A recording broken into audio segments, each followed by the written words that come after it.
Hello and welcome to coverage of the Super Sunday Series Championship. We're in Renton, Washington. Marshall Sutcliffe in the booth with Randy Buehler. And we have Daniel Fournier versus Kamui Kaye. And is this for top 8?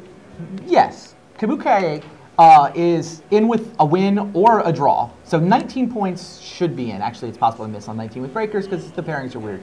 Fournier is basically playing to get into a tie for top 8, he hopes, and then a tiebreaker miracle. Okay. So Fournier mathematically still has a shot.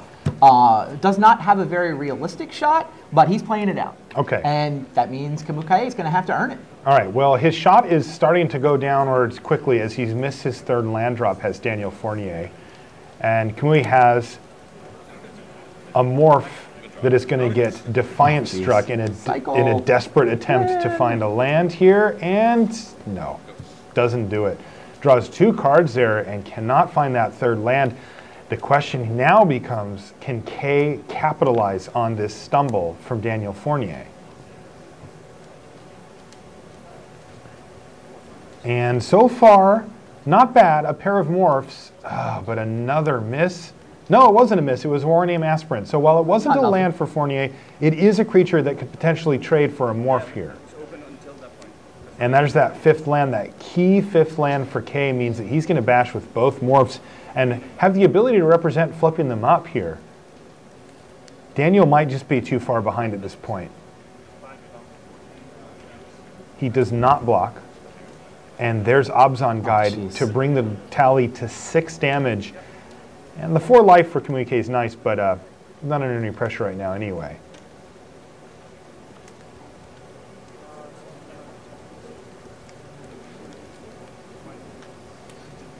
I think Daniel found a mountain. Let's see if he did. Yes, he did. He's got 3 lands and a morph. Again, the question becomes, how far behind here is Daniel? Is it too far? A removal spell from Kamui would be absolutely nasty right here. Yeah, he's going to attack with both. A combat trick as well would likely put the game out of reach for Fournier. He's going to be tempted to double block the Obzon Guide here. He's actually going to double block the morph. This is very risky, though I have to say that Daniel is probably in a spot where he needs to take on extra risk. But if this is something like a Woolly Loxodon, that's just going to be game. Heck, even a War Behemoth would do good work here. Yeah, even that. Even a Sagu Archer does a good job. And Fournier looks like he's scooped the Sagu Archer. All right, so Kamui Kaye wins a quick game 1 as Fournier just can't quite get things rolling. Now, Kaye controls his own destiny here. Yeah. He wins, he's in. Yes. Okay. Fournier is playing for sort of top 16 and maybe a miracle top 8. Realistically playing for top 16. Wow, our other table had a lot going on. Michael Bonde versus Jeremy Ross-Latour, and hello. A lot of action going on over here. Wow, these decks look pretty good.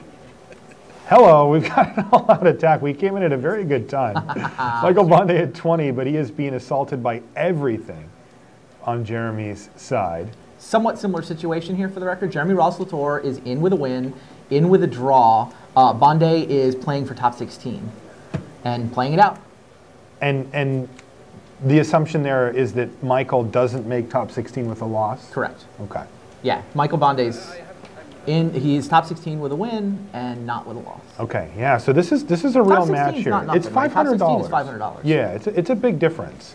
It's $500 or a box. So there's a big gap there.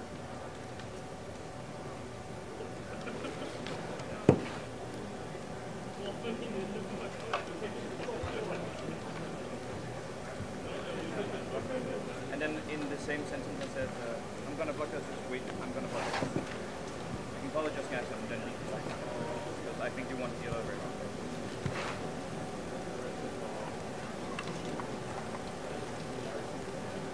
All right, Enoch Tracker is what that morph was for Jeremy. It's going to get sandblasted right out of here, though. Meanwhile, the light form manifest creature still getting in. And it looks like the Aven Surveyor also still getting in. And the dust has settled on this board with Jeremy ahead on life total and ahead on board, depending on what that morph is from Michael. If it's something huge, then Michael could seize back control of this game potentially, but as it sits, you gotta like Jeremy's side attacking for 4 in the air. Ooh, Alabaster Kieran, stop sign.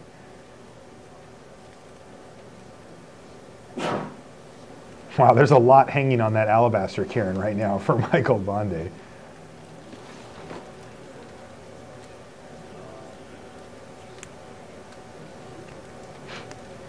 Doesn't look great here for Jeremy. He's got a Jeskai banner in his hand.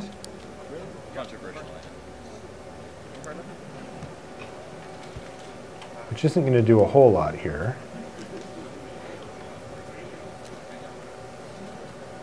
And he's got a Frostwalker that he just played.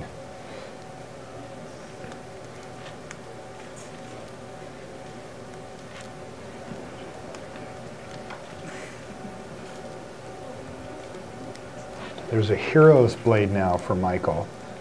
And he's all of a sudden made his Alabaster Kieran even better. It was already doing its job, but now it's massive. And it's going to start beating down in a really tough way too. I mean, that thing gets +3, +2.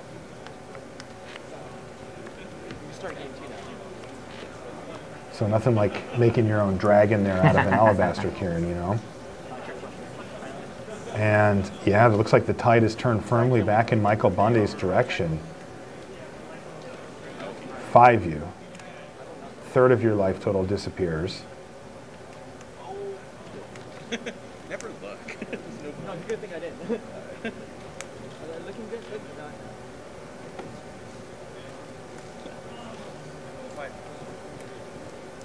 Oh, and Treasure Cruise?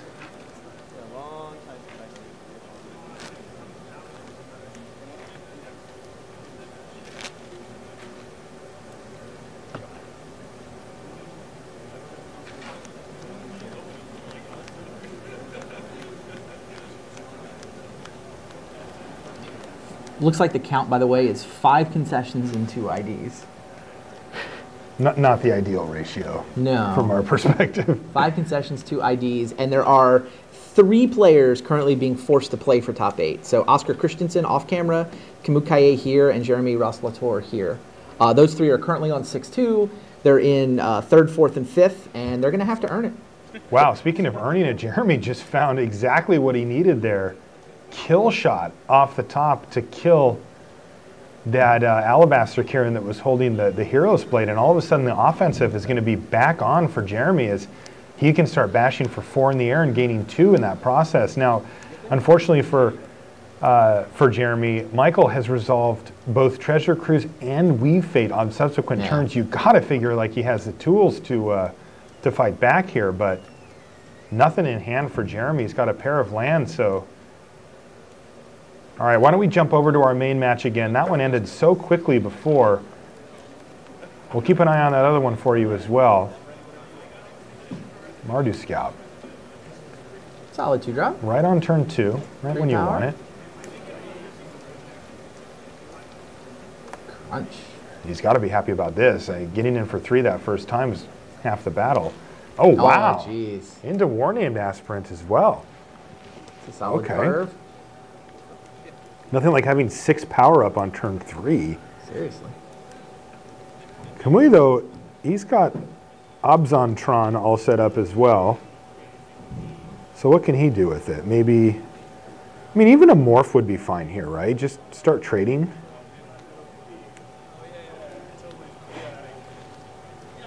Yeah, definitely. Hoping to trade. Yeah, removal spell from Fournier would have been insane. Guess he could still have a trick of some kind. Yeah, this is kind of interesting which one he blocks. I mean, he'd rather get the War-Named Aspirant off the table, but he actually doesn't play around Feat of Resistance that way, but he does here.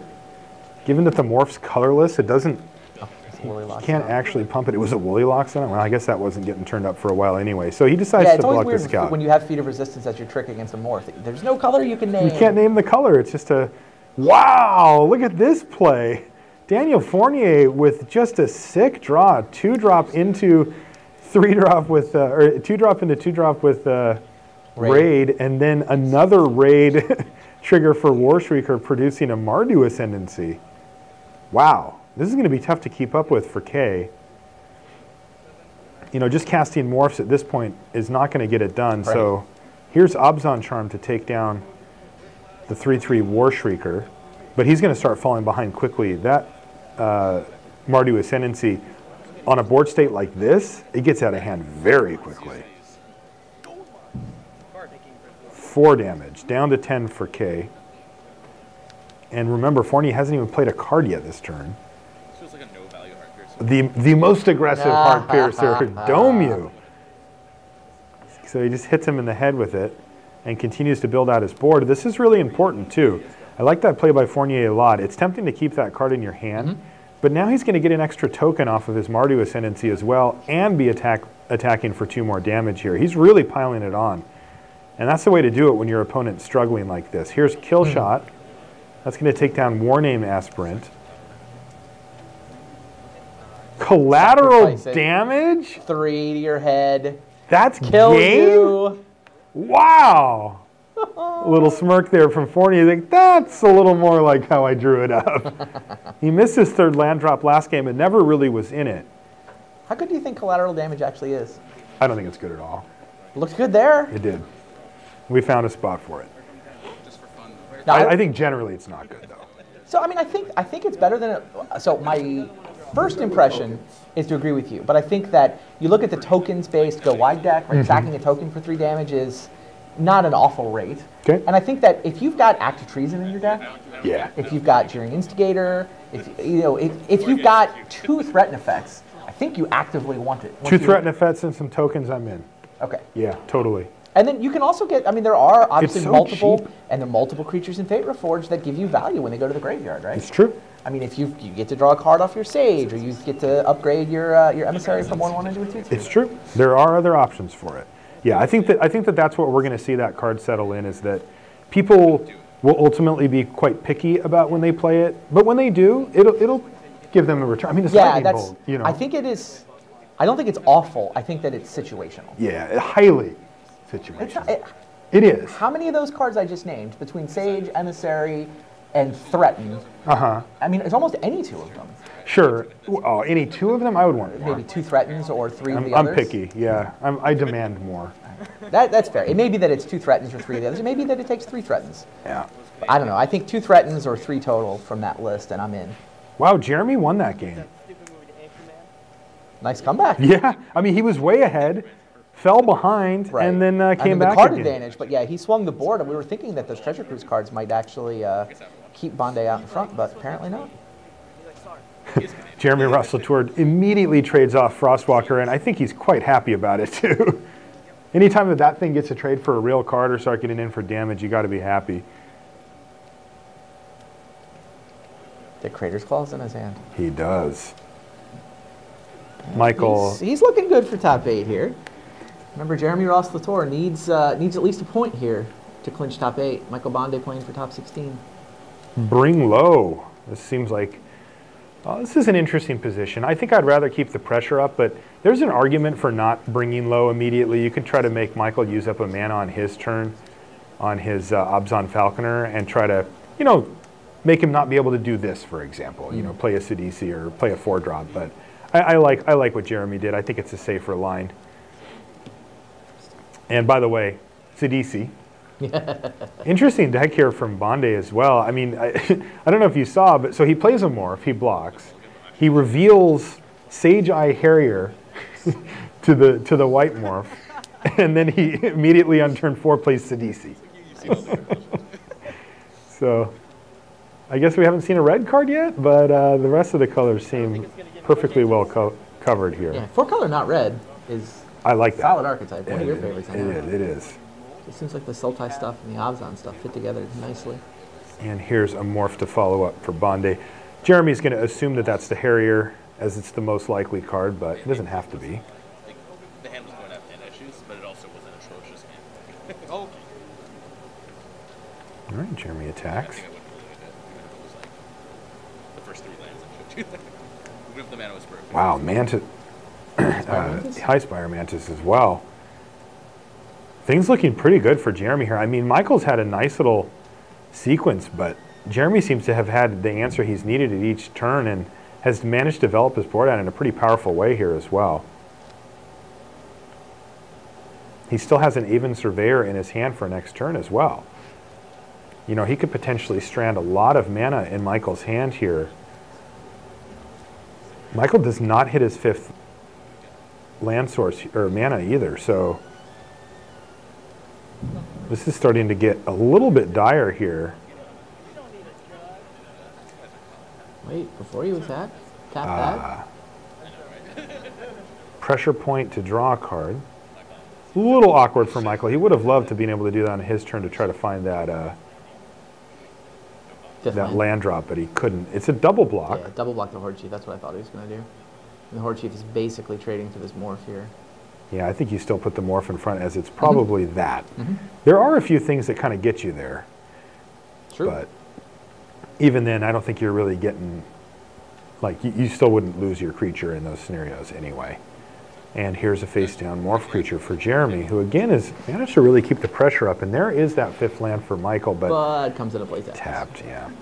The good news for Michael Bondi, though, is that he is at 17. While Jeremy has done a good job of developing his board and kind of staying ahead, he doesn't have him at some super low life total where, you know, one misstep from Bondi kills him. And he's actually up to 18 now after that Thornwood falls. So the pressure's there, but it looks like Bondi's going to have a few turns to try to deal with it here before Jeremy can really get him.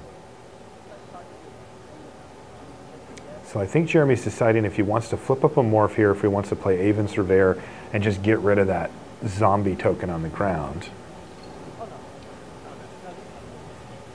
It's tempting to just kill a creature with your Surveyor, though you know, you also hope to get more sometimes out of a card like that. All right. Bounce the zombies plenty. Yeah, totally. How greedy are you? Trying to get more out of Surveyor. I said sometimes. I said sometimes. Hard to get around a Disdainful Stroke, though. That's right. So Disdainful Stroke is going to take down the Surveyor. And that was a nice one for Bondi. That was going to be a big turn. That was going to leave Jeremy with 5 power in the air, crashing in for 6 this turn, and with Michael on no creatures. Instead, he only takes 3 and only has 3 power in the air. So that was a huge swing. And Jeremy is going to fire off Tormenting Voice here and find Kill Shot. Definitely not the type of card he wants to see right now. And it couldn't. And an island. I think it's something about wanting to be the Fury. Oh, what a blowout! So Jeremy doesn't attack. He plays around Sandstorm and Kill Shot. Is it Sandblast? Sandblast and Kill Shot. And then Weave Fate hits for Michael Bondi, and he's just like, gotcha.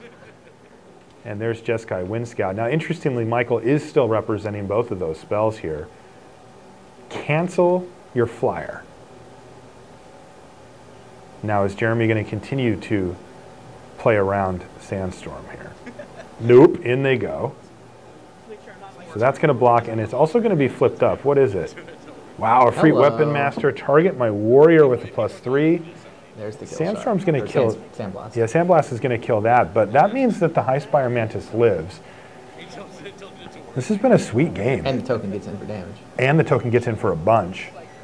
4 extra damage.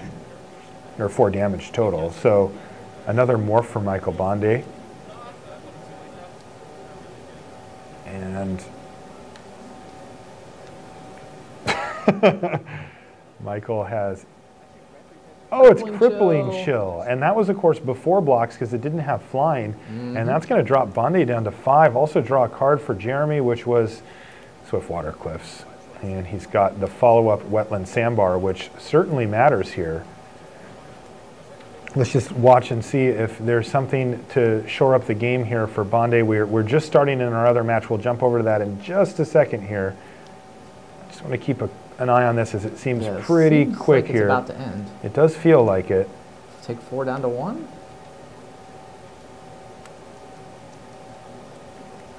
Remember, this is also a winning in for top 8, and it's a morph to follow up. So Bondi needs a creature here. What is that? Oh, that's the sword.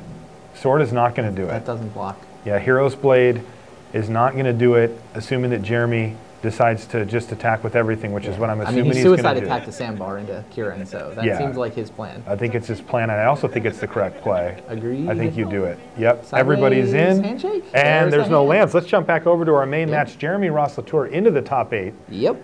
Michael Bondi's not going to make top 16 here, it looks like. And we are underway. Oh, the shields, they are up. Erishan Cleric has hit the battlefield for Kamui Kaye. He has seen enough of this beatdown. And Daniel Fournier. What did he have on his board there? Just a Mardu Hateblade? Hateblade, yeah.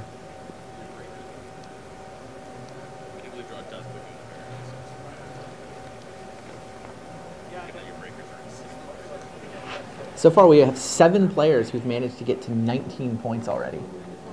So we could actually have someone fail to make top 8 on 6-2-1. Wow. I know. Well, if surprising. everyone in the top 11 wins this round, then the standings don't move, right? The guys in 9th, 10th, and 11th will get to 19, 19, 18, and it won't be good enough.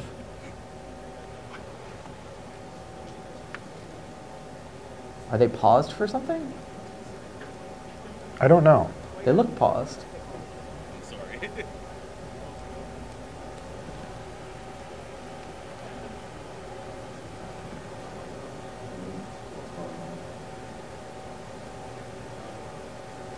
We're finding out right now why they're not playing.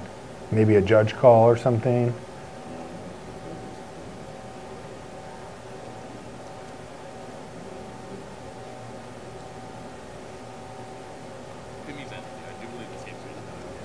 They're certainly chatting. Well, there's a judge, and he doesn't look like...